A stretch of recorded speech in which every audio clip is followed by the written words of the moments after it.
Hey folks! Why is northern Italy so wealthy while southern Italy still struggles? If you look at the numbers, the gap is not just big, it's one of the biggest regional divides in the entire developed world. The average person in Milan earns more in a single year than the average person in Sicily earns in more than 2. Same country, same passport, same government. But economically, they're living on two different planets. Today we're breaking down exactly why this happened, and why, after 160 years, the gap barely moves. Let's start with a simple map. Draw a line from roughly Rome to Pescara. Everything above that line is what we usually call northern Italy or the center north. Everything below is the Mezzogiorno, Campania, Calabria, Basilicata, Puglia, Sicily, Sardinia. In 2024, Trentino Alto Adige, near the Alps, has a GDP per capita of about $52,000. Calabria, at the tip of the boot, sits around $19,000, $20,000. That's a ratio of roughly 2.6 or 2.7 to 1. To compare, the gap between the richest US state, usually Massachusetts, and the poorest, Mississippi, is around 2 to 1. So yes, Italy's internal divide is wider than America's. How did this happen? The root cause is simple. Italy didn't economically start in 1861. That was just the political unification. By then, the North and South were already on completely different development paths. Let's rewind. For centuries before unification, northern Italy was one of the most dynamic economic zones on the planet. Cities like Venice, Genoa, Florence, and Milan weren't just trading hubs, they were early versions of financial centers, tech incubators, and manufacturing districts long before those words existed.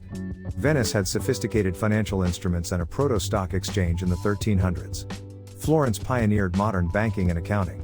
Northern cities built networks of merchants, guilds, legal systems, and universities that created a culture where commerce and innovation weren't just tolerated, they were rewarded. Now look at the South during the same centuries. The Kingdom of the Two Sicilies, which controlled most of the Mezzogiorno, was heavily agricultural and deeply feudal. Land was concentrated in a small number of aristocratic families, literacy rates lagged far behind the rest of Europe, and economic power depended on land ownership, not entrepreneurship. This isn't a moral judgment, it's historical structure. By 1861, the North had already experimented with centuries of proto-capitalism. The South had not. Fast forward to Italy's first real industrial takeoff in the late 1800s and early 1900s. 3 structural advantages helped the North explode economically. 1. Hydroelectric power from the Alps, cheap, reliable energy in a time when energy costs defined industrial competitiveness. 2. Geography, flatter terrain suitable for factories and fast transport. 3. Integration with Northern Europe, railroads connected Lombardy and Piedmont directly to France, Switzerland, Austria, and Germany.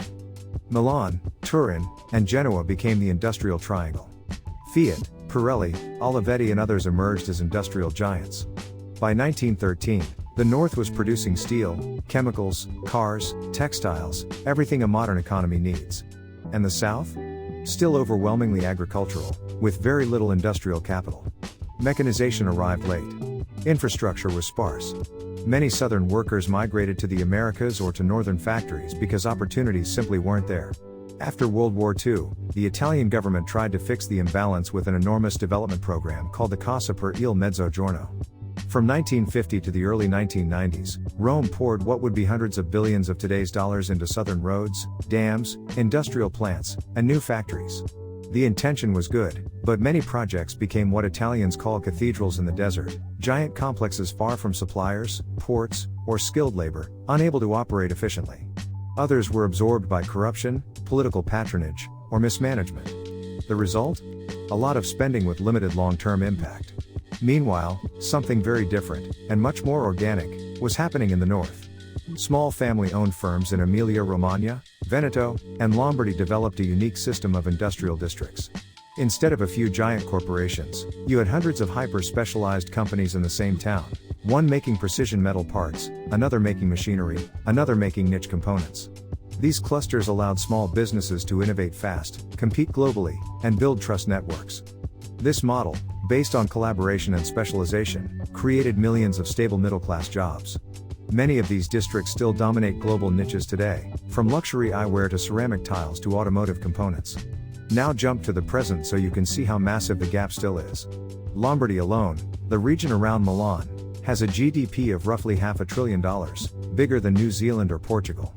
The four strongest regions, Lombardy, Veneto, Emilia-Romagna, and Trentino, produce more wealth than the entire Spanish economy.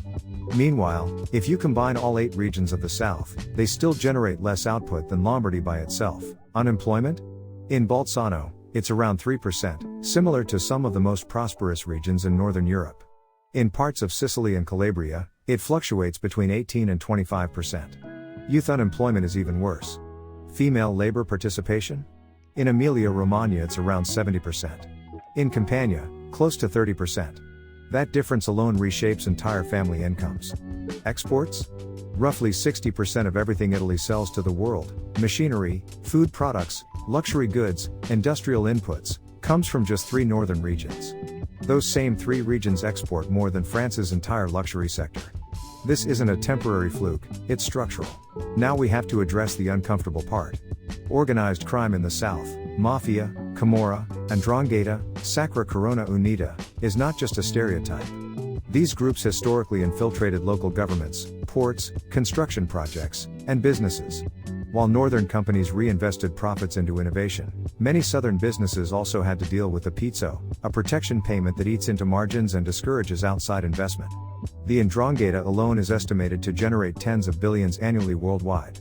That's more than many global corporations. Then there's the issue of trust and governance.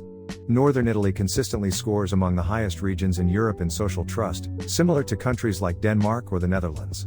People trust institutions, contracts, banks, and strangers.